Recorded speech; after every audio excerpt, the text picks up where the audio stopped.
coming up. This is a series of lectures that we'll be doing that will be between now and the next 2 weeks. We have Dr. Dasagupta from India, Dr. Ramesh from India. So we have the lectures coming, welcome all. We have the lectures coming in a series, and the next, after the next week's lecture, we'll have Dr. Gayatri, we'll have Dr. Shetty and Dr. Kabanda all talking about management of cleft lip and palate. That will be from the surgical aspect, the orthodontic aspect, as well as the pediatric aspect, so that we can be able to support the children that we'll be treating of cleft lip and palate all through their various stages of development. We encourage the Kenyan members to join the association, the Kenya Association of Pediatric Dentistry, for a cost of 5,000 shillings for the doctors, 4,000 shillings for the students. The lectures that we've been having and the benefit that you stand to gain is that you'll get free CPD points, and as well as access to the previously done lectures in case you miss them on the day that we do them live. On the panel today will be myself, Dr. Priya, and Dr. Gayatri, who is going to be our main speaker. And we shall be taking questions and questions at the end of the presentation. This will be handled by Dr. Priya. And then in case of any further follow-up to whatever comes up today, Dr. Gayatri will share her contact at the end. Dr. Gayatri is a pediatric dentist with a specialty in cleft lip and palate management in children. She's one of the few who are in the field who is able to support, and she runs a comprehensive cleft lip and palate clinic where they're able to support the children from the surgical element, orthodontic element, speech management, speech therapy management, psychology of the kid, all the way until the child is able to be self-reliant. She has trained and has sub-trainings in the same field with various institutions around the world, and also a diploma in clinical research. She has a special interest in pediatric orthodontics and a long-standing member of ISPPD, Indian Society for Cleft Lip and Palate and Craniofacial Anomalies, and the American Palate Craniofacial Association. She is involved in international collaborations towards developing protocols for cleft lip and palate care in India and around the world. So over to you, Dr. Gayatri.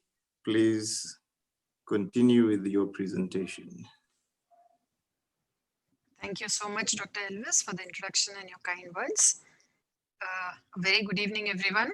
And thank you for sparing your time this evening to attend this web series, which I hope you will be able to take home 1 or 2 points, which you would find it useful in your practice.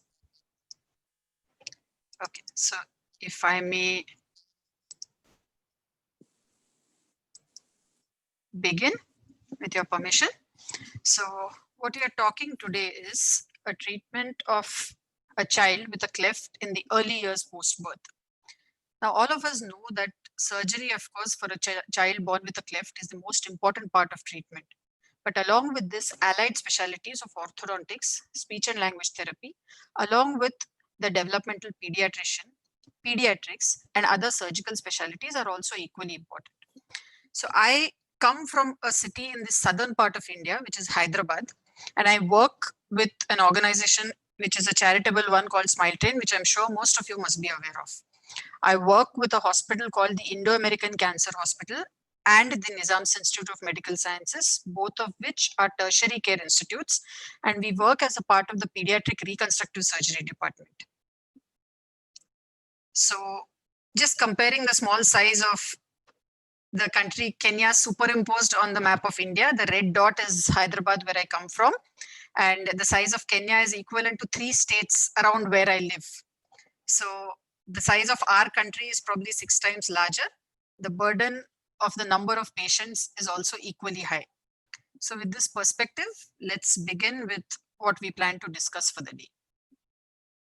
So what exactly would be the objectives of having a talk specially dedicated to children born with cleft and palate cleft lip and palate in the early years. Now, for anything, there are basic learning objectives which we would like to take care of. So the first one is giving some kind of information for those who don't know about the topic. And the second one, which I presume we would be doing today, is persuade you to use something that you already know. So I'm sure we are all in this together. COVID, and we can't hold hands right now, but we hope that simple changes which we made to our practice would help you join as a part of a team in your country. So the learning objectives for our talk today would be a couple of them. You already have the knowledge about what is basic pediatric dentistry. What I would probably be doing is only helping you join the dots with my experience, get into some creative thinking, which might be slightly out of the box, which would ultimately lead you to a position wherein you become an integral part of a team. So now, what we would start with is anticipatory guidance regarding dental health, which we already learn as a part of our curriculum. Dealing with a toddler operated for a cleft, which different specialty is needed, are the ENT issues due to the cleft. The first thing that comes up would be a reflux of food and secretions, which get aspirated into the auditory tube. The oronasal communication, increasing susceptibility to ear infections. The nasal cavity does not function as it should because the filtering, heating, as well as the humidification of inspired air becomes deficient. This causes hypoacusia over a period of time. And there is already a pre-existing septal deviation because of the cleft nose deformity. So these are issues which need to be addressed right from the beginning, and the parents need to be counseled about ensuring that an ENT visit is mandatory. The first hearing test, which is called as the BERA test, is usually advised within the first year of age, wherein the hearing sensitivity is tested. Now, what is the reason why there is frequent aspiration of the contents of the bottle into the auditory tube? Now, this is a child having secretory otitis media. The child had a cleft palate, is one of our patients. And the reason why this occurs is, I'm sorry, I missed the slide here.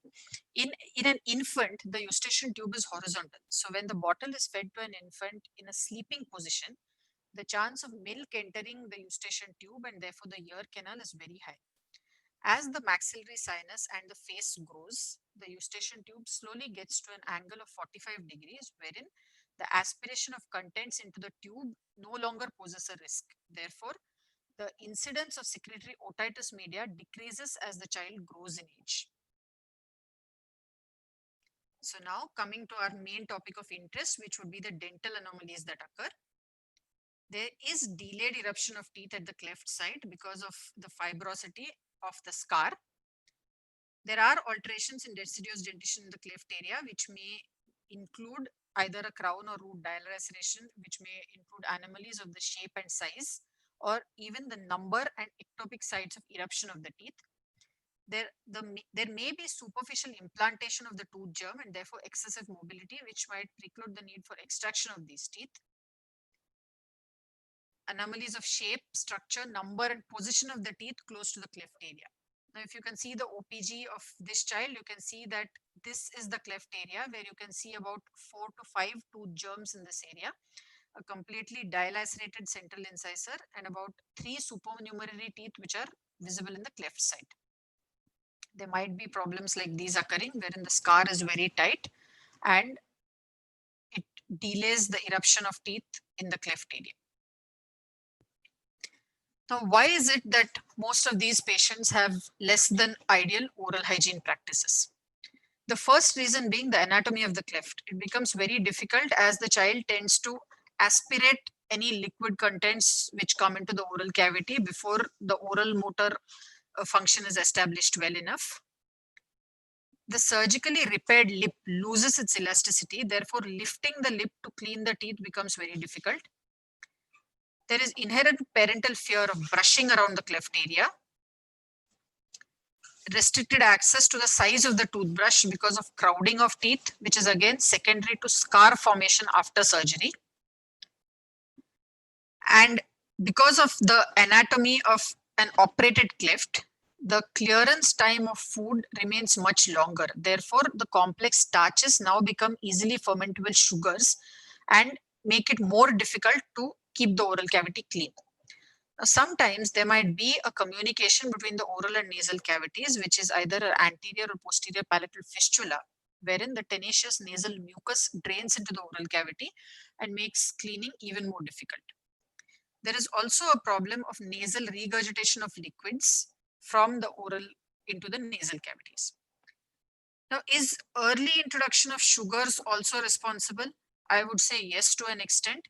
Now, sometimes sugar is essential. Sugar or a supplementation of glucose and complex carbohydrates is essential for weight gain. So in a way, this would be more of an iatrogenic problem, as the sugar and bottle feeding practices, which are mostly necessary for these kids, increase the risk of poor oral hygiene. Now, coming back to pre-surgical infant orthopedics, this is a modality which has a very steep learning curve.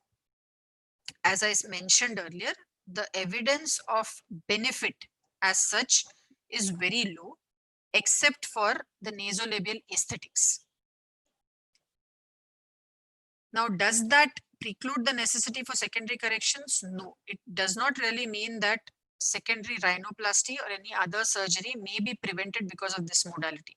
So it depends on the kind of setup and the kind of patients coming to this setup, whether nasoalveolar molding should be offered on a regular basis to patients or no. Lack of training is an important aspect that we need to consider. So therefore, a simple alternative which can be used is something called as the lip taping and nasal elevator, which I'll discuss in the previous slide. There is also another point which I wanted to put forward. Do these infant orthopedic appliances increase the risk of caries in the primary dentition is another question that we need to consider. Now, there is a period called as the window of infectivity, wherein the hard tissues or the teeth start appearing into the oral cavity. A virgin oral cavity is free of any bacteria. But as the teeth start erupting, the mutant streptococci group of bacteria start colonizing the oral cavity during this period. At this point in time, if a pre-surgical nasoalveolar molding appliance is used, it gives a hard and non-desquamating surface, which increases the chances of colonization of mutant streptococci. Therefore, increasing the risk of dental caries and the higher chance of secondary invaders, which are lactobacilli, getting into the oral cavity. A simple option instead of nasoalveolar molding would be something called as the nasal elevator and a lip taping. Now, these are some of our patients. We do have permission to use their pictures for educational purposes. What we use very infrequently is an acrylic plate along with a soft liner. This is a good brand. I do not endorse or promote the brand, but this is one which makes application very easy and is very tissue friendly, and a simple micropore paper tape which would give a pressure of about 20 grams that would help to align these segments. Now, there is a brand where the lip tape and nasal elevator is available, but of course it's so expensive that affordability becomes a major factor in deciding if the brand can be used for treatment. It has a elastic adhesive paper tape which would give a small amount of force. However, we have also used modified paper clips along with the micropore tapes, which function in a similar way as that of a nasal elevator and help to bring the nasal cartilage into a better position. If there is anybody who would want to learn this further, I would be happy to help. If you can get in touch with me on email at, I've given the details at the end of the presentation. So these are some of the results wherein only a nasal elevator and lip taping have been used. You can see that there is a definite improvement in the alignment of the premaxilla. It makes surgical correction much easier. But again, you can see that the nostril is not fully corrected, and this would need a secondary rhinoplasty once the child is older. Therefore, as I mentioned earlier, it does not preclude the need for a secondary revision procedure to be done at a later age. Now, Another main area where pediatric dentists get called upon is dealing with the pre-surgical infant orthopedic related problems. You can see in these pictures over here, if you see the first image, you can see that there are a couple of teeth which are protruding from the edges of the cleft maxilla. There is one tooth wherein the tissue is completely bleeding and the infant extremely uncomfortable. There are some hypoplastic teeth which you can see have erupted here. So the infant was finding it very difficult to feed, and we were first called upon to help treat these teeth which were problematic. You can also see that the premaxilla is in torsion and is locked in such a way that the tooth is impinging on the mucosa. The second image shows a bottle fed child again with a bilateral cleft and a huge ulcer in the center of the nasal septum, which was caused due to wrong positioning of the bottle in that area. Another picture of an infant having a similar problem, whereas where the teat of the bottle was positioned in such a way that it ulcerated the area of the nasal septum. You can see in these pictures below, this is the same child before and after using the tapes and nasal elevators for molding. You can see that the nasal septum still remains deviated. And there are two teeth now which have erupted in this region and impinging into the mucosa of the premaxilla. So these are several problems which stare at us once the pre-surgical nasoalveolar molding begins. Therefore, you require a very cooperative parent dyad which would help in executing the kind of treatment planned for these children. Candidal infections are extremely common when acrylic plates remain in close contact with the oral cavity over long periods of time. And this needs to be looked at on a regular basis. If you see any white patches which bleed when cleaned off from the oral mucosa, these need to be treated appropriately with antifungal medications. So then the simplest principle what we need to use to explain to the parents regarding brushing techniques is start brushing as soon as the first tooth erupts into the oral cavity. Now this may be between the process of nasoalveolar molding or later once the patient is operated. It's best to keep it very, very simple and not give too many instructions to the patients, to the parents at any point in time. So at our center, these are the kind of protocols that we have developed for ourselves because these work in the long run in terms of good patient compliance. So in deciduous dentition between the ages of infancy to 1 year, we have an interdisciplinary team evaluation wherein every patient is seen by a plastic surgeon, speech therapist, and a periodontist or orthodontist. There is feeding advice given by the speech therapist as well as the pediatric dentist. Infrequently, we need to use pre-surgical nasoalveolar molding appliances, though we prefer using a nasal elevator with lip taping. Oral health and hygiene advice, pediatric healthcare, growth monitoring, along with the first ENT examination for checking the hearing. Then in the age group of 1 to 5 years, we insist that the child be seen once every 6 months and oral health and hygiene advice is reinforced. There is a demonstration of brushing techniques. At this point in time, there are a couple of teeth erupted into the oral cavity, and presuming that the child is having a pureed diet high in sugar to help in weight gain, there may be some form of dental rehabilitation required if the parents are not very sincere with maintaining oral hygiene. So this is the only treatment that is done between the ages of 1 to 5 years. Again, an ENT examination is mandatory every time the child comes to visit us at the center. In the early mixed dentition period between 6 to 8 years of age, we monitor for eruption of the central incisors and the first permanent molars. The preventive protocol of fluoride and sealants on the molars is initiated regardless of whether there is any form of caries or not, considering future orthodontics. It's during this time that we first counsel the patients regarding the need for arch expansion, interceptive orthodontics, and protraction mechanics, if any, and followed by retention of whatever is the treatment performed and recall. Now, very few patients require this early orthodontic treatment between 6 to 8 years of age. Most of these require orthodontics at a slightly later age. During 8 to 12 years of age, we do an anterior segmental fixed mechanotherapy. protraction mechanics to align the teeth in the area, along with arch expansion. Now, if there are any supernumerary teeth or carious lateral incisors, which are the most common, they are extracted at least 1.5 to 2 months before any surgery is planned. Any teeth which may have poor prognosis are extracted before starting fixed mechanotherapy. Now, between 13 to 17 years of age, any retained deciduous teeth are extracted. Hypoplastic teeth need to be restored. Endodontic treatment for any teeth which may be carious because of malpositions and food lodgement. Expansion and delayed secondary bone grafting, if any. Orthodontic treatment with orthognathic surgery, if essential, to be planned after 18 years of age. And prosthodontic treatment for rehabilitation of any missing teeth, most commonly the lateral incisors and the premolars. So when we say preventive care, how early would be too early? Now, bottle feeding and surgical planning is something that we need to be cognizant about at every visit when the patient comes to see us. We need to ensure that before any surgery is planned, the patient is able to feed comfortably using a spoon or a small cup, wherein the bottle and the placement of the bottle may damage the sutures which are placed after lip or palate closure.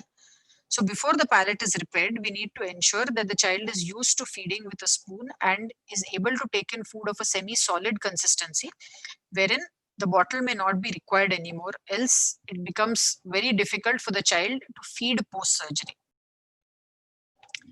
Also, what we need to emphasize on with help from the speech therapist is early speech and language stimulation. So as the child begins babbling, the parent is encouraged to show them the sounds, formation of sounds and the placement of the tongue at the tip of the oral cavity, or how the words are formed.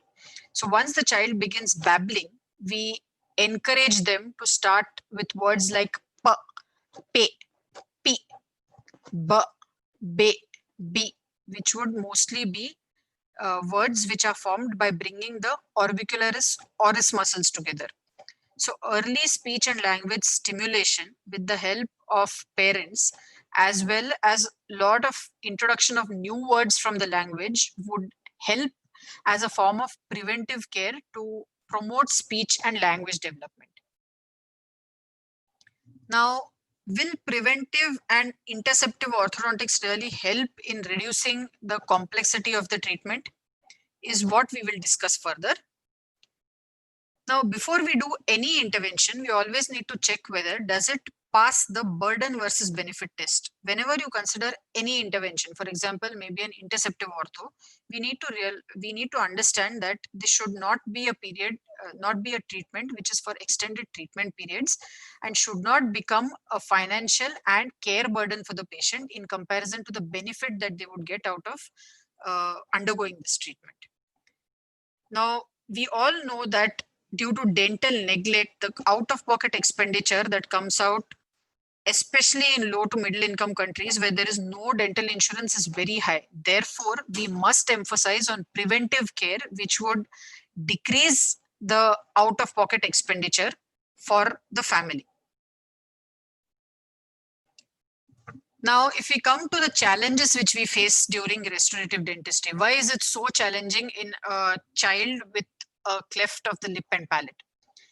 There is, of course, malformation in the morphology of the tooth itself, wherein the tooth bud itself is damaged during formation of the lip and palate. There may be a partial eruption of the teeth because of presence of scar tissue. There is a presence of tethered oral tissues. Very commonly, the frenulum is misplaced post-surgery. There is a very high prevalence of gingival recession. The keratinized mucosa may be absent in the area of the cleft. The vestibule again becomes very shallow because of the method of repair, compounded by poor oral hygiene when it's not maintained. Periodontal status of certain teeth may be compromised. So in these cases, is it better to err towards over-treatment is something that we need to consider for every patient whom we see. Now, if you notice these pictures, you can see in the first image that the maxillary arch is divided into 3 segments. The most anterior segment being the premaxilla containing 2 teeth. The lateral incisors are absent here, and the right maxillary central incisor, the crown is dilacerated in such a way that it would become very difficult to gain access into the root canal of this tooth if any restorative treatment needs to be planned. Now these pictures show a crown dilaceration where again it is almost impossible to access the root canals through a singular access, and it has to be done from the labial end to ensure that there is a straight line access into the root canals. Now a root canal treatment would be necessary because during orthodontics, it would put in undue forces on the tooth and therefore cause loss of vitality.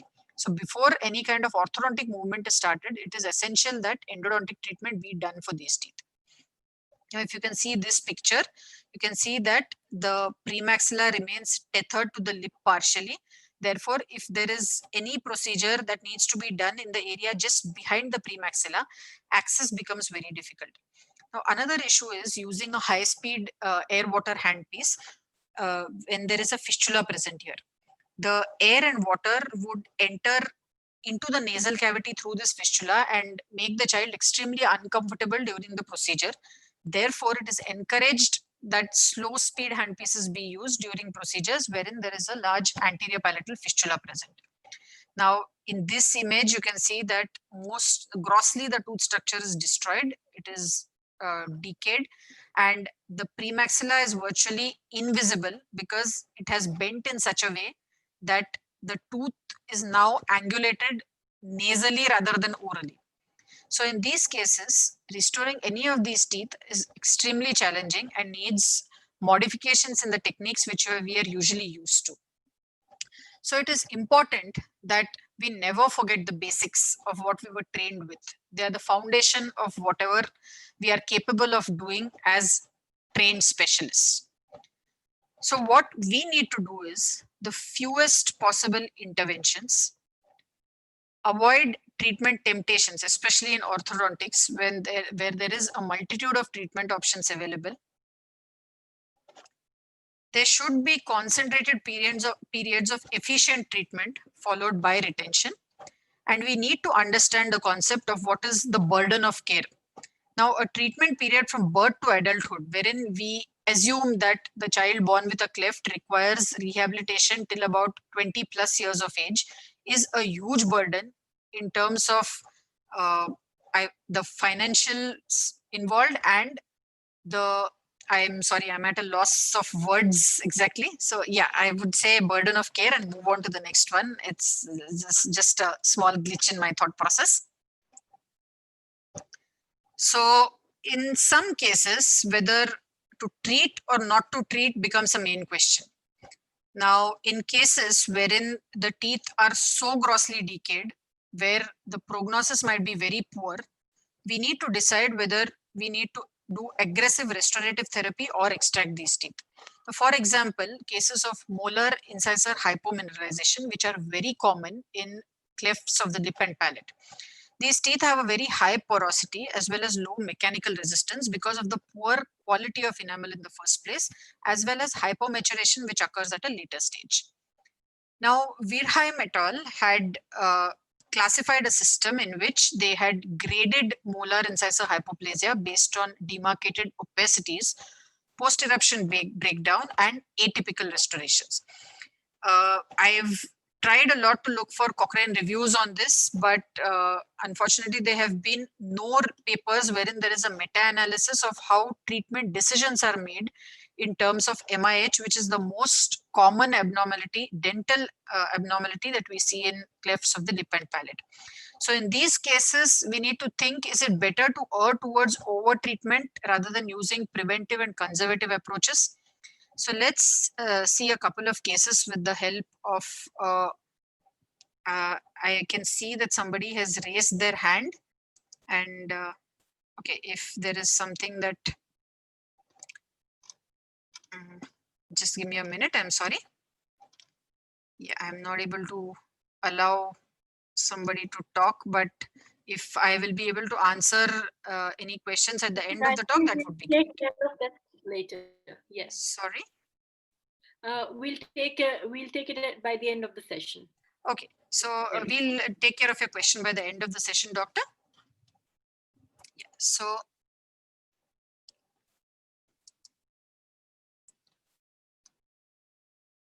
okay, I think my screen is stuck. I'll just need to, please give me a few seconds where I stop sharing and get back to the slide.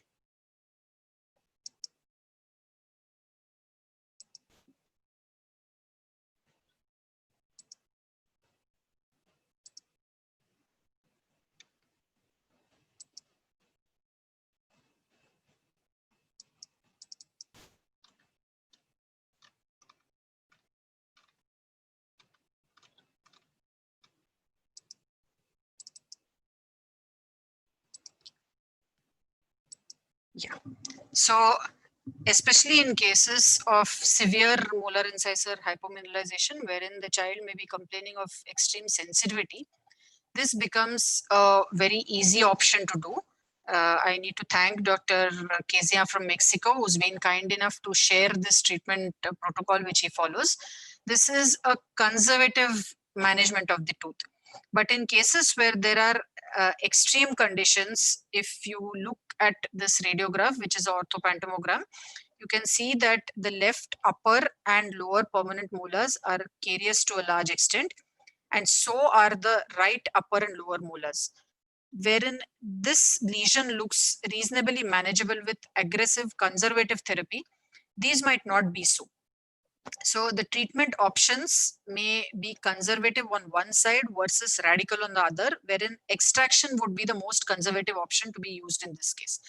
Now, at this point in time, we need to think wherein always have future orthodontic steps in mind. We need to remember that the first permanent molar is the anchor tooth for most of our orthodontic appliances. So our treatment plan must be in conjunction with future orthodontics in mind, as in, will the tooth be able to bear the kind of forces that would be exerted during maxillary expansion and further orthodontics? If yes, it is worth saving the tooth. If no, and the treatment of this one or two teeth is going to be a huge burden to continue, it is better to extract rather than to try and save the tooth. Also, think like a surgeon, wherein you must be having a working knowledge of what the future plan may be and whether your restoration will hinder any surgical therapy that the patient needs in future. So just to give you a small example of how the treatment decisions would be made, you can see that this is a case of a unilateral cleft lip and alveolus only. There is no cleft of the palate here. You can also see in the images of the maxillary and mandibular arches, wherein the first permanent molars are in different stages of gross decay. There are teeth in the cleft which are decayed again.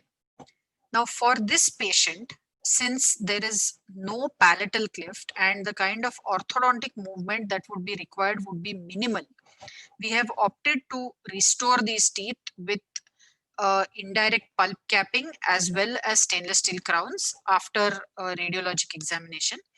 The lower teeth also have been restored, but a guarded prognosis given, wherein if this does not give rise to a good apex in the future, these may need to be extracted. Now, the reason why these teeth were restored is because they are the anchor teeth to help hold an appliance in place wherein the expander can be given. And the molars have been restored with composites such that they will be able to have the adhesive brackets on them and help in derotating the central incisor on the left side. Another small case that we would consider, this was a 5-year-old child who came to us in 2014 and has been continuing with treatment. If you can see that there is a bilateral cleft with a protruding premaxilla, these are all reflected mirror images. You can see that 2 of the teeth appear pretty grossly carious, and there is a breakdown of the surgery giving rise to an anterior palatal fistula in this region. Now,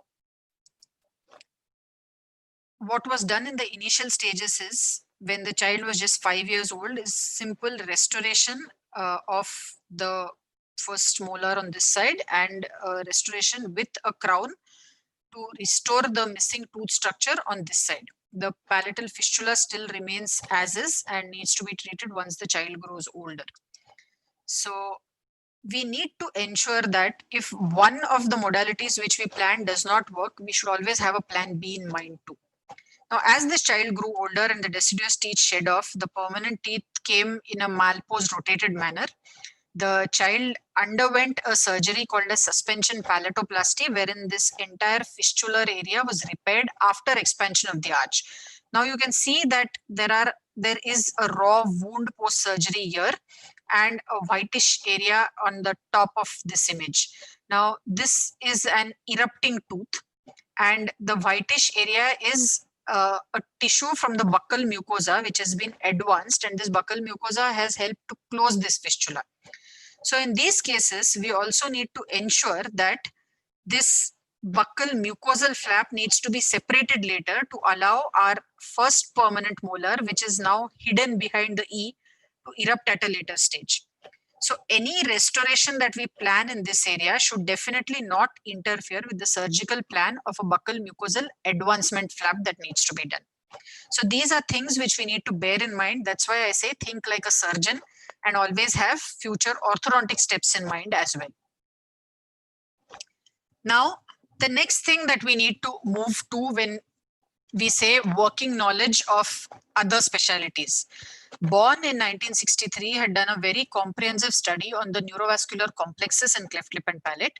And he showed that there is an altered course of nerves in the cleft maxilla, as well as soft tissue alterations at the cleft side. Now, if you see his original diagrams that he had drawn, he shows how the nasopalatine nerve comes down the nasal septum in unilateral as well as bilateral clefts. As it comes down, it separates and innervates the premaxillary area and the labial musculature as well. So we need to ensure that we account for the cross innervation occurring because of a different anatomical structure that is present in the cleft. So therefore, for any dental anesthetic procedure that we need prior to restorative dentistry or exodontia, we need to ensure that we take care of a few things. Topical anesthetic application is a must, be it a child or an adult. The first puncture should always be away from the cleft area.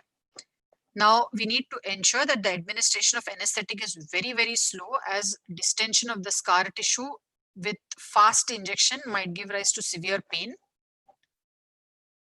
There should be adequate anesthesia infiltrated into the cleft margins as well, so that the tooth is adequately anesthetized to have a pain-free procedure. Now, most times after any reconstructive surgery, the dental arch appears near normal. But of course, the nerve course remains as it is, how it was embryologically determined. So we need to ensure that the nerves are adequately blocked before any procedure is performed on the teeth. Now, coming to one of the most important aspects which we are usually unaware of, airway abnormalities and sleep disordered breathing. Now, since there is abnormal skeletal as well as soft tissue anatomy, there are many issues which we first need to consider. There is maxillary hypoplasia, which is increased because of the scar tissue. Concurrently, there might be adenotonsillar hypertrophy and problems like choanal atresia. Now, in cases of a cleft where the mandibular growth is in a direction which is more vertical, especially when there is maxillary hypoplasia, the position of the hyoid bone becomes inferior. And because of the cleft, there is already palatal and pharyngeal muscle dysfunction. Now, between 40 to 60% with syndromic craniosynostosis have obstructive sleep apnea. So this is one aspect which we need to be aware of, and also the kind of treatment modalities which would be needed for treatment of OSA. So now, one of the main things why we need to undergo all these procedures, why a child needs to undergo all these procedures, is to restore the continuity of the maxillary arch and make sure that a 3-piece or 2-piece maxilla becomes into a single piece. So the process that is used for this is called as the alveolar bone grafting. The bone is taken from the iliac crest area, which is the area which is most amenable to give an adequate quantity of bone that can be used in the cleft side. Cancellous bone is the one that is used. Corticocancellous grafts are usually not preferred because the integration of these grafts with the existing maxillary bone becomes very difficult. Now, if you see these images, you can see that this is a bilateral cleft with teeth in all awkward positions, and the maxilla is in three pieces, three separate pieces. You can also see this is a mirror image of a bilateral cleft, again with a three-piece maxilla. What we need to ensure is all these three separate pieces come in one plane as well as become continuous. So this is what alveolar bone grafting does. Now, when is it the right time to do an alveolar bone graft? The time is right when the tooth nearest to the cleft, that is the permanent canine, or sometimes maybe the permanent lateral incisor, is at least 2/3 formed. So if you see in this X-ray, the tooth appears approximately 1/3 formed. So it would be more prudent to wait for a couple of months and repeat an X-ray before a bone graft is done. Now, having the tooth in the cleft erupt through the graft is the best way to ensure that the bone graft remains stable and is not lost because of lack of function or too early bone grafting. So these are some of the modalities that we use.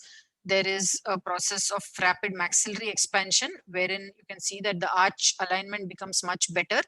This is done in a child who's around 12 to 13 years of age, wherein the premolars and the first molars are the anchor teeth.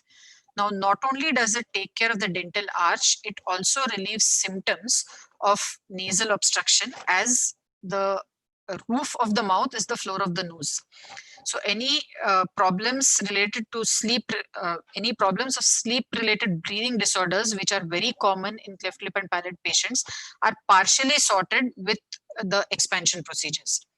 Now, along with the fixed appliances, sometimes there may be removable appliances which we need to use. Now, this is a case of a bilateral cleft lip and palate, which is with a sagittal excess of the premaxilla.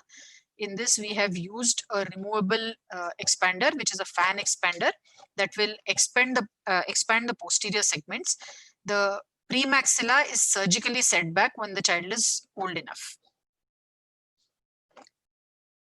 Now, this is one of the simplest appliances that can be used. You can see that the teeth are restored with stainless steel crowns because they would help to bear the kind of forces that the appliance uses. This is the quad helix, which has given a good amount of expansion in about 3 months within 1 or 2 activations done. And this is the picture of the arch post surgery where alveolar bone grafting has been done.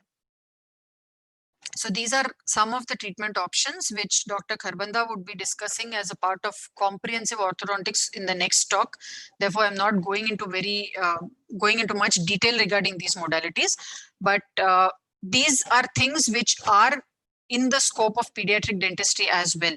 So therefore, getting trained in these modalities would help make treatment options pretty simple and would give a patient the kind of support that is needed in the initial years. So along with this, there are protraction mechanics also, which can be done as a part of early orthodontic therapy. So to conclude with what we were talking in terms of cleft lip and palate treatment in the early years, we need to remember that there is always shared decision making with an interdisciplinary team, which would help the patient in getting a holistic treatment. We need to recognize things that there are issues from the patient's perspective, which are more important to them. That there is absolutely no relationship between treatment outcome as well as patient satisfaction. And one thing what we need to remember is there is nothing that can be done individually. It's a great learning experience working with a team towards improvement of cleft care. So getting integrated with a plastic surgery team would really help provide this kind of holistic care to our patients. So this is our team where I work in the hospital. We have a speech therapist who's there full time, 2 anesthetists, 3 plastic surgeons, and we have been pretty privileged to have almost all the specialties which are required for craniofacial abnormalities. And what we can do is teaching our specialty, which will be its best legacy. To say in the words of Ralph Millard, who has put in 100 surgical principles, which everyone should read for the benefit of every patient that we would be treating. Extend your abilities to do most good. acknowledge your limitations, wherein we ensure that we do no harm to the patient. Perfect your craft, practice, practice, and practice. And keep an accurate record of all your cases and follow up everything with a critical eye. Thank you so much for your patience. And this is my email and my contact detail. If there is anything that we can help you with in terms of protocols, we would be happy to. We definitely do not follow the kind of protocols which have been ideally given in the US and UK, but these have been adapted considering the circumstances that we work with. So I do hope that with the experiences that we have gained in the last decade working with a team, we would be able to help your centers in setting up teams to care for patients born with clefts. Thank you so much once again for your patience.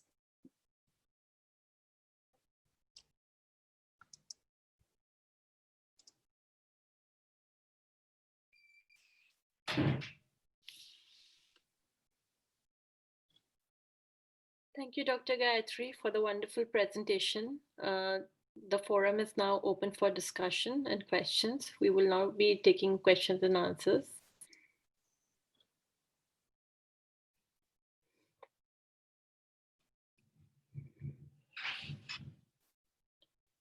Any queries?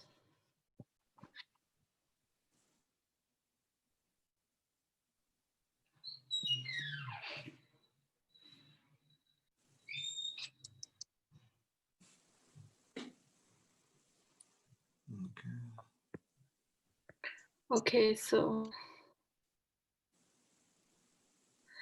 we have a query from Dr. Gatukui that says, please advise on further reading material.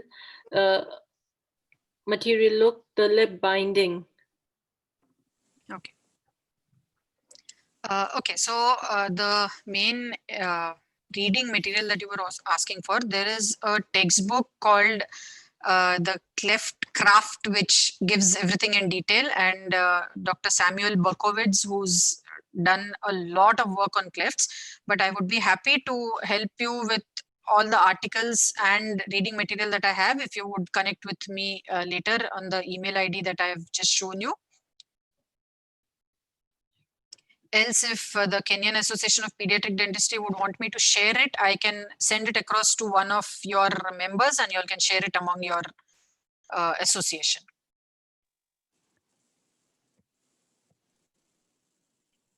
Any other questions? It looks like it was a very well explained talk. I cannot see much of the queries over here.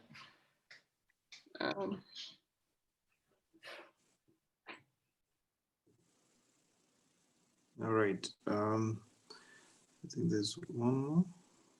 Okay. All right. Thank you very much for the wonderful presentation and the informative talk. We will be having a panel discussion between the three doctors who are discussing the cleft lip and palate care conversations this 26th of November. So this will be between Dr. Bikram Shetty, who was there last week, Dr. Gayatri, who's done her talk just now, and then Dr. Kabanda, who will be doing it next week on the 19th. So the three doctors will be available for further discussions on the 26th as a panel. In case you have any arising questions, please take the time to watch the previous talk by Dr. Shetty, in case you haven't, just to prepare for the same. Thank you very much, Dr. Gayatri. We have another query coming in. Yeah. Are you there? Dr. Gayatri, the query is for you. Have you used the Graham's technique for NAM, and what was the difference with the technique you used what was the difference with the technique you use of taping and nasal elevator? Okay, thank you for the question. Now, our experience with nasoalveolar molding is pretty limited as of just about 2 years now. And yes, we have used the Grayson's technique. And as I mentioned, it is a steep learning curve, at least for me. And we found that the taping and nasal elevator works much easier, especially in clefts which were not very wide. So I would not really be the right person to give you an entire perspective on the difference between the Grayson technique and EN modification, because I haven't really done so many cases. With the number that we have done, I don't think the answer that I would give would be appropriate.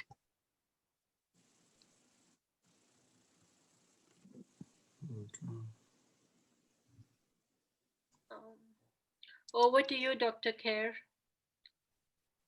All right, I think then if we have no further questions, thank you again, Dr. Gayatri. As I said, we will have the talk again next week by Dr. Kabanda. Then we will wrap up all the talks on cleft lip and palate on the 26th with a panel discussion.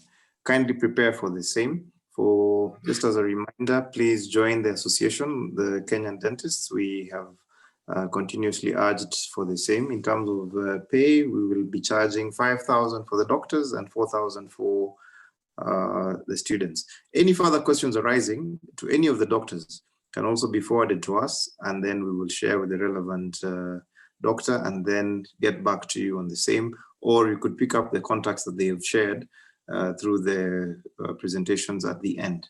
Thank you very much all for attending, and we wish you a good night. Thank you, Dr. Gayatri, Dr. Priya, and the Kenya Association of Pediatric Dentists for this enlightening talk. And we wish you a good evening. Till next week, goodbye from us. Bye-bye, good night. Bye-bye, good night.